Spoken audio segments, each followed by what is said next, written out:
তো আজকে যেহেতু আমরা হলো চতুর্থ অধ্যায়ের বড় প্রশ্ন সলভ করব। বড় প্রশ্ন আছে আসলে এখানে তিনটা, আমি একটু ভালোভাবে বলি। বড় প্রশ্ন এখানে তিনটা আছে, 1, 2, 3। প্রথমটা হলো চিত্রসহ অন্তর্দা ইঞ্জিনের কার্যপ্রণালী বর্ণনা করো। এই কোশ্চেনটার অ্যান্সার এখানে আমি লিখে দেই নাই। যারা পিডিএফ এ দেখছো তারা দেখবা যে পিডিএফ এর শেষের দিকে দুইটা বইয়ের পেজের ছবি দেওয়া আছে। তো ওই বইয়ের ছবিটা আমি শেয়ার করছি, যদি কেউ এই কোশ্চেনটা অ্যান্সার করতে চায় তারা ওইটা পড়ে অ্যান্সার করতে পারবে। এখন কথা হলো এই কোশ্চেনটা আমি পড়াবো না কেন? এই কোশ্চেনটা পড়াবো না আমি শুধুমাত্র এই কোশ্চেনটা খুবই টাফ দেখে। এটার যে চিত্রটা আছে অন্তর্দা ইঞ্জিনের, সেটা একটা ভয়ানক চিত্র, পিডিএফে দেখলে বুঝতে পারবা। আর এটার বর্ণনাটাও পুরোটুকু মুখস্থ বিদ্যা, মানে মুখস্থ করতে হবে। তো আমাদের জন্য মুখস্থ করাটা খুবই টাফ। আর ফিজিক্সে কোনো কিছু হ্যাঁ হ্যাঁ হ্যাঁ হু হু হু করে যদি গুনগুন করে মুখস্থ করি, সেটা যেয়ে আমরা আসলে ভালোভাবে লিখতে পারি না। তো আমিও আমার যখন স্টাডি টাইম ছিল তখন আমি অন্তর্দা ইঞ্জিনের কার্যপ্রণালী পড়ি নাই। তো পলিটেকনিকে এই কোশ্চেনটা হুটহাট করে দিয়ে দেয়। 2-3 বছর আগেও এটা অনেক হাই পালা একটা কোশ্চেন ছিল, যদিও ইদানিং আসতেছে না। তো আমি এটার অ্যান্সার দিই নাই, বই থেকে এটা দিয়ে দিছি। যদি কেউ পড়তে চাও, কোনো মানে ওভার ট্যালেন্টেড, তারা পড়তে পারো। তো আমি পড়াবো কি, আমি এই দুইটা কোশ্চেন দেখাই দেবো, প্রত্যাবর্তী ও অপ্রত্যাবর্তী প্রক্রিয়ায় এনট্রপির পরিবর্তন এটা, আর কার্ণচক্রের মূলনীতি সহ আলোচনা। এই দুইটা কার্ণচক্রের মূলনীতি এটা একবারে লাস্ট বারই আসছে। যাদের কাছে নিউ লেটেস্ট RS এর বই আছে তারা খালি বইটা উল্টাইলেই সবার শেষের ওই কি গ বিভাগের ওইখানে দেখতে পারবেন যে কার্ণচক্রের মূলনীতি আসছে।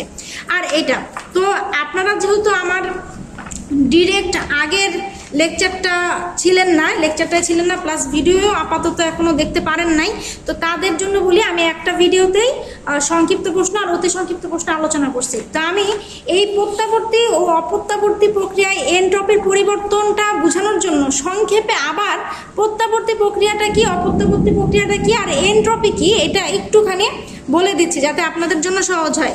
তো আমি যখন শুরু করছিলাম প্রত্যাবর্তী অপ্রত্যাবর্তী প্রক্রিয়া, তখন যেভাবে বলছিলাম আমি একটুখানি আপনাদের রিকল করাই দিই। প্রত্যাবর্তী প্রক্রিয়াটা হলো এমন একটা প্রক্রিয়া যেগুলো খুব সহজে কি হয়, নিজের অবস্থায় ফিরে আসে। আমি তখন বলেছিলাম প্রত্যাবর্তী মানে আসলে প্রত্যাবর্তন কথাটা যা বোঝায় সেটাই আসলে প্রত্যাবর্তী বোঝায়। এখন প্রত্যাবর্তন বলতে কি, তখন আমি ওইখানেও বলছিলাম যে তারেক জিয়া প্রত্যাবর্তন করছে। কোথায় প্রত্যাবর্তন করছে? বাংলাদেশে প্রত্যাবর্তন করছে। অর্থাৎ সে বাংলাদেশে একটা টাইমে ছিল, বাংলাদেশ থেকে বিদেশে গেছিল, অনেক বছর পর আবার কি বাংলাদেশে রিটার্ন করছে। তার মানে যারা রিটার্ন করো, ফিরে আসে, তারা প্রত্যাবর্তী প্রক্রিয়া। উদাহরণ কি? উদাহরণ আমি কি করছি, 1 গ্লাস পানি নিছি, পানিকে একটা বাটিতে রেখে কি করছি, বরফের টুকরা বানাইছি, মানে বরফ বানাইছি। এই বরফ বানানোর পরে আমার ইচ্ছা হইলো না, পানিকে আমি বরফ বানাইছি, এখন আমি পানিকে বরফটাকে আবার রুম টেম্পারেচারে রেখে আবার আমি কি করব, পানি বানাবো। তাইলে কি সেই পানি পানি হয়ে গেল না আবার? তার মানে পানি অবস্থা চেঞ্জ করে বরফ হয়, বরফ চাইলে তার আবার আগের অবস্থায় ফিরে আসতে পারে, তাই তো? তার মানে এটা কিন্তু তোমরা চাইলেই কি করতে পারতেছো, আগের জায়গায় রিটার্ন করতে পারতেছো। তাহলে এই ধরনের যেরকম প্রক্রিয়াগুলো আছে সেটা হলো প্রত্যাবর্তন প্রক্রিয়া। আমি আরো বলছিলাম মোমবাতির কথা, যে মোমবাতি যখন আমরা কি করি, পুড়ায় ফেলি, মোমবাতির এই জায়গাটাতে আরো মোম জমা হয়। সেই মোমগুলো যদি তুমি আবার কোনো জায়গায় সংরক্ষণ করো, সেখানেও কিন্তু সেইটা দিয়ে তুমি আবার একটা মোমবাতি জ্বালাইতে পারবা, তাই না? তার মানে এই মোমবাতি যখন জমাট বেঁধে যায়, সে কিন্তু আবার সেই একই মোমেই পরিণত হয়। এটাও একটা প্রত্যাবর্তন প্রক্রিয়া। তো এই প্রত্যাবর্তন প্রক্রিয়ার মূলত এতটুকুই ধারণা ছিল। এরপরে চলে আসি অপ্রত্যাবর্তন প্রক্রিয়া কি। এই অপ্রত্যাবর্তন তোমরা অলরেডি বুঝতেছো, এটা যেটা প্রত্যাবর্তন করে না সেটা। এখন এরকম কেমন ধরনের জিনিস প্রত্যাবর্তন করে না? এখানে একটা অনেক সুন্দর একটা গাছ আছে, গাছ থেকে একটা পাতা মাটিতে পড়লো, একটা পাতা মাটিতে পড়ছে, এই পাতাটা কি উপরে উঠবে? একা একা কখনো উঠা পসিবল? কখনোই উঠা পসিবল না। একটা পাহাড় আছে, এখানে একটা বিশাল পাহাড় আছে, তুমি এই জায়গায় দাঁড়ায় ছবি তুলতেছো, হুট করে একটা পাথর তোমার মাথার উপরে পড়লো, পাথরকে কেউ ফালাইছে? পাথর একা একা পড়ছে, এই পাথর একা একা উপরে উঠবে? এই পাথরকে এখন 14 জন 24 জন মানুষ ক্রেন দিয়ে উপরে উঠাইতে পারে বা সরাইতে পারে, এছাড়া পাথর পড়বে না। তার মানে কিছু প্রক্রিয়া আছে কখনো প্রত্যাবর্তন করে না। আচ্ছা, আরেকটা উদাহরণ আমি দিছিলাম, ওই ভিডিওটা অনেক ইন্টারেস্টিং, অনেক কাহিনী ওখানে ভালোভাবে শেয়ার করা আছে, এখানে হয়তো বা এতটা বলতে পারবো না। ওইখানে বলছিলাম যদি একটা গাড়ি অ্যাক্সিডেন্ট করে, একটা গাড়ি মনে করো রাস্তায় চলতেছিল, ওই গাড়ির কাহিনীটা আরো সুন্দর, এতটা এখন বলার টাইম নেই। তো ওই গাড়িতে যে আছে মনে করো, তো ওর গাড়ি যখন চলতেছিল, গাড়ির কি আছে, একটা গতিশক্তি আছে। গাড়ি চলতেছে, গাড়ির ভিতরে সকল পার্টসগুলো কি আছে, যান্ত্রিক শক্তি আছে, গতিশক্তি আছে, এগুলো জিনিসপত্রগুলো ওর তো আছে না ভিতরে। এখন এই যে গতিশক্তিটা একটা টাইমে যে কি করে, একটা জায়গায় কলাপস করে, একটা অ্যাক্সিডেন্ট ঘটায়। তো এই গতিশক্তিটা একটা টাইমে যায় যখন অ্যাক্সিডেন্ট ঘটায়, এখানে কি তৈরি হয়, ঠাপাস করে একটা শব্দ হয়, একটা ব্লাস্টিং টাইপের একটা শব্দ হয়, একটা শব্দ শক্তিতে পরিণত হয়, তাই না? তারপর মাঝে মাঝে গাড়িতে দেখবে গাড়ি থেকে ধোঁয়া উঠতেছে, তাপ শক্তি তৈরি হয়, তাই না? এগুলো তৈরি হয় না? তো গতিশক্তি তো আমরা জানি যে কোনো শক্তি কখনোই কি হয়, ধ্বংস হয় না। তার মানে এই শক্তিও ধ্বংস হয় না। এই শক্তি, তাপ শক্তি, শব্দ শক্তি, তারপর এখানে ওর যে যন্ত্রটা যে বেকাদারা হয়ে গেছে, সেই যান্ত্রিক শক্তির যে পরিবর্তন, সেই শক্তিতে কি ট্রান্সফার হয়েছে না? তাহলে এক শক্তি থেকে আমরা কত শক্তি পাইতেছি? সব তো ওই গতির জন্যই। গতি তো খারাপ, তাই না? ওর এতটা গতি ছিল দেখে তো এগুলো অ্যাক্সিডেন্ট করছে। গতি না থাকলে তো অ্যাক্সিডেন্ট হতো না। তাহলে গতির কারণে দেখো কতগুলো শক্তি পাইছে। এখন চাইলেই কি আমরা এই একটু আগে যেমন ভাবছিলাম বরফ হয়েছে, বরফ থেকে চলো আবার পানি হই, পানি বলতেছে না চলো আবার বরফ হই, এগুলো যে বলতেছিলাম, এখন কি চাইলেই আমরা এই যান্ত্রিক শক্তি, তাপ শক্তি, শব্দ শক্তিকে একখানে যোগ করে দিয়ে কি আগের ওর সেই পুরনো ফিরার অবস্থায় ফিরতে পারবো? কখনোই সম্ভব না। যদিও শক্তিটা কি হয়, ট্রান্সফার হয়, তবু এটা সম্ভব না। তো ভালো কথা, সম্ভব না। তার মানে এই যে প্রক্রিয়াগুলো আছে, যেগুলো আর ওই যে তারেক জিয়ার মতো ব্যাক করবে না, তারা কি অপ্রত্যাবর্তন প্রক্রিয়া। বুঝা গেছে? তো এই হলো আমাদের মোটামুটি কাহিনী। তো এখানে বাংলায় বলা আছে যে এটা প্রত্যাবর্তন করে না, এটা হয়তো বা তোমরা পড়লেই বুঝবা। এখানে আমার ওই বড় কোশ্চেনে যেটা লাগবে সেটা হলো আমাদের প্রকৃতিতে যা হচ্ছে, যে প্রকৃতিতে নেচার এই প্রকৃতিতে যা হলো, এই প্রকৃতির সবকিছু হলো অপ্রত্যাবর্তন প্রক্রিয়া। এটা আমার জানা লাগবে, ঠিক আছে? প্রকৃতিতে যা হয় তা হলো অপ্রত্যাবর্তন প্রক্রিয়া, ঠিক আছে? এতটুকু আমার জানতে হবে। তো এইটা আমার সব থেকে ইম্পর্টেন্ট টপিক। তো আমাদের বড় কোশ্চেনে আবার বলি কি আছে, প্রত্যাবর্তী এবং অপ্রত্যাবর্তী প্রক্রিয়ায় এনট্রপির পরিবর্তন। এখন এনট্রপি কে, কোথা থেকে আসছে? এনট্রপি অলরেডি আমরা 3 নাম্বার চ্যাপ্টারে পড়ে এসেছিলাম, তাই না? পড়েছি নাকি? এই চ্যাপ্টারেই মনে পড়েছি, 3 নাম্বারে না। তো এখানেই পড়েছিলাম। তো এখানে এনট্রপির সংজ্ঞাটা কি ছিল? না 3 নাম্বার চ্যাপ্টারে এনট্রপি পড়ি নাই, এনট্রপি এখানেই আছে। আচ্ছা, এখানেই আছে এনট্রপি। এনট্রপিটাকে আমি বলতেছি। এনট্রপির সংজ্ঞাতে বলছে কি, রুদ্ধতাপীয় প্রক্রিয়ায় বস্তুর যেই তাপীয় ধর্ম স্থির থাকে। তার মানে এই সংজ্ঞাতে আবার একটা জিনিস নিয়ে আসছে, সেটা কি? রুদ্ধতাপীয় প্রক্রিয়া। রুদ্ধতাপীয় প্রক্রিয়াটা আবার কি? আমরা রুদ্ধতাপীয় প্রক্রিয়া তো অবশ্যই পড়ে থাকবো। কোন চ্যাপ্টারে? এই যে লাস্ট 3 নাম্বার চ্যাপ্টারে। ওইখানে কি বলছিলাম? রুদ্ধতাপীয় প্রক্রিয়া হলো ফ্লাক্স, তারপর হলো আপনার হটপট। এই ব্যাপারগুলো কোন প্রক্রিয়ায়? রুদ্ধতাপীয় প্রক্রিয়ার ভিতরে থাকে। কিভাবে থাকে? যে সকল প্রক্রিয়ার ভিতরে তাপমাত্রাটা কি থাকে?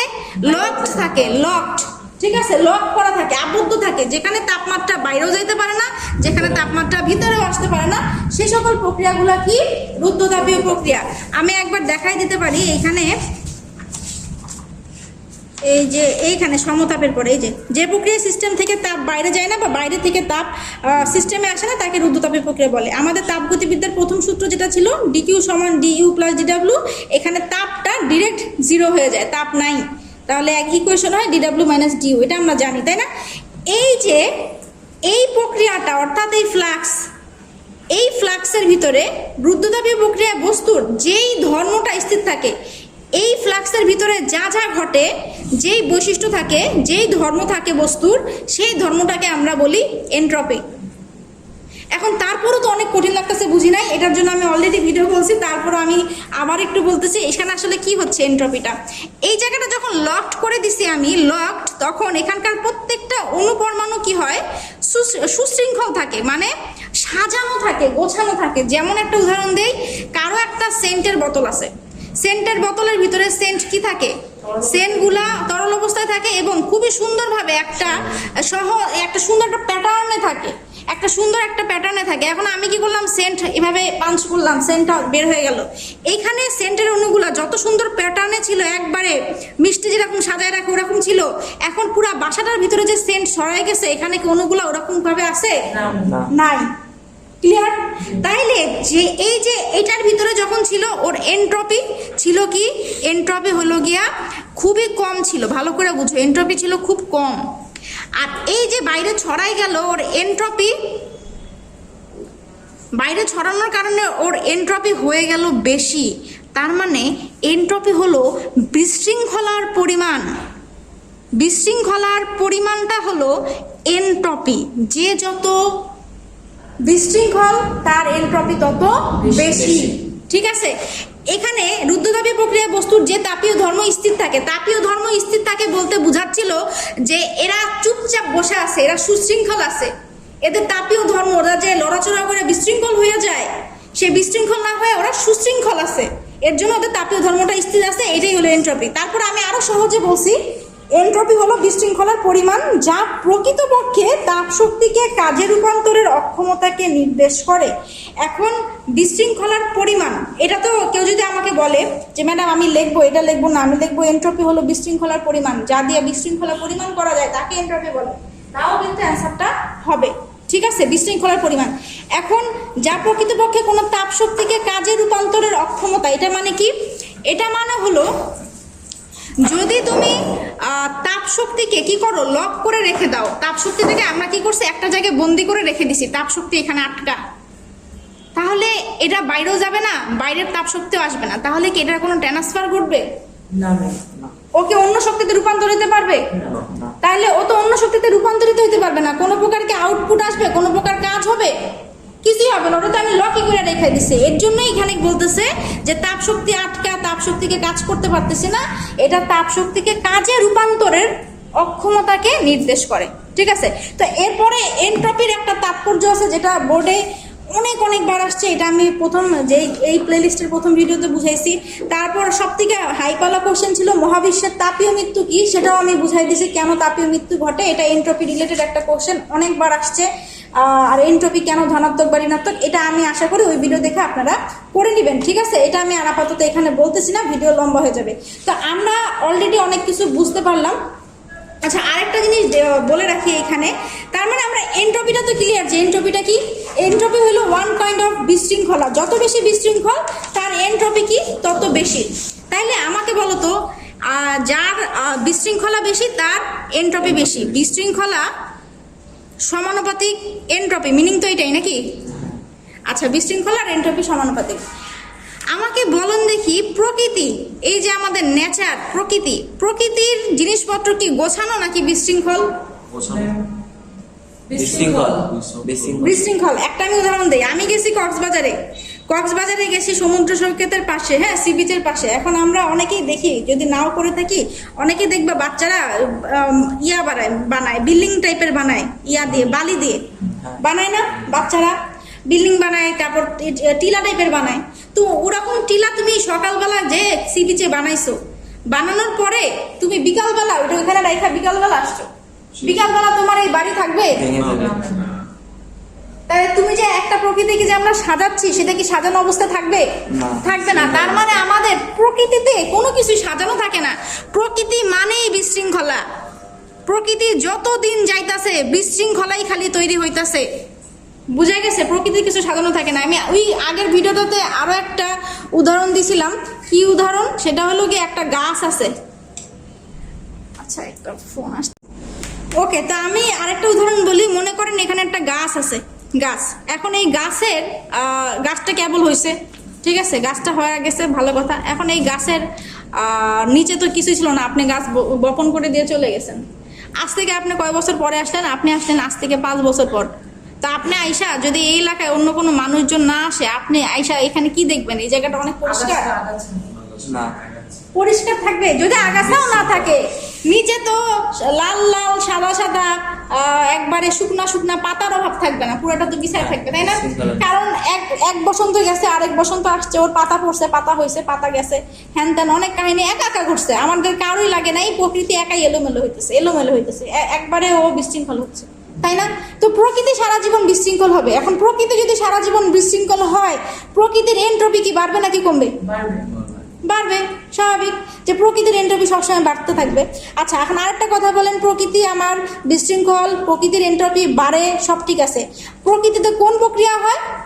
অপ্রত্যাবর্তী প্রক্রিয়া, মনে আছে যেটা ফিরে যায় না জায়গা মতো, তাহলে প্রকৃতিতে হয় অপ্রত্যাবর্তী প্রক্রিয়া। তাহলে আমার এই 4টা জিনিস জানলেই হবে যে প্রকৃতি বিশৃঙ্খল, প্রকৃতিতে আমার এনট্রপি বাড়ে, আর প্রকৃতিতে যেই সকল প্রক্রিয়া হয় সেটা হলো অপ্রত্যাবর্তী প্রক্রিয়া। ঠিক আছে, এখন আমি চলে যাই আমার বড় কোশ্চেন কি করছে।